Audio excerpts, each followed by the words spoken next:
Jose అండి, PV Jose. మేమిద్దరం partners ఉన్నాము. ఈయన పేరు సోని వర్గీస్. ఇద్దరం లాస్ట్ 20 years నుండి పార్ట్నర్షిప్లో నడుస్తుంది ఫ్యాక్టరీ. తర్వాత మేము చేసేదాన్ని MNC company, European country work చేస్తున్నాము. ఇప్పటిదాకా బాగానే నడిచింది. సిడ్బీ వచ్చిన తర్వాత మాకు కొద్దిగా గ్రోత్ వచ్చింది, ఫుల్ సపోర్ట్ ఉండే సిడ్బీ.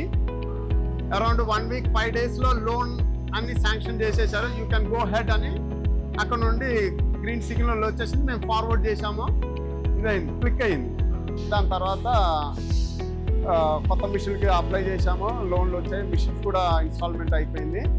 చాలా బాగా కన్విన్స్గా వాళ్ళు మా దగ్గర బిహేవ్ చేశారు, మంచిగానే ఉన్నారు. ఇంకా మాకు ప్రపోజల్ ఉంది, సిడ్బీతో సహకారం కావాలని ఉంది. ఎక్సలెంట్ వర్క్ చేశారు వాళ్ళు మా గురించి. ఎట్లా ఫామ్ ఫిల్అప్ చేయాలి, మీకు ఏమేమి వస్తుంది, అన్ని వివరంగా చాలా క్లారిటీగా చెప్పారు. వీళ్ళు ఫ్యూచర్ కూడా ఇట్లాగే ఉంటుందని చెప్పారు. చాలా హ్యాపీగా ఉన్నాం మేము సిడ్బీతో టైఅప్తో, అన్నీ బాగానే ఉన్నాయి. ఓకే, థ్యాంక్ యూ అండి. మీ సపోర్ట్ ఇంకా కావాలి మాకు, సేమ్ ఇలాగే. చాలా సంతోషంగా ఉన్నాం. ఫ్యాక్టరీ కూడా బాగానే డెవలప్ అవుతున్నాం. మీ వాళ్ళు వచ్చి అందరు చూశారు. అట్ ఎ టైం ఫారినర్స్ కూడా విజిట్లో ఉండే ఆ టైంలో వాళ్ళు కూడా డైరెక్ట్గా అప్రోచ్ అయ్యారు. ఇదండి, చాలా థ్యాంక్ యూ. సిడ్బీ కూడా చాలా థ్యాంక్స్ చెప్తున్నాను. Okay, thank you.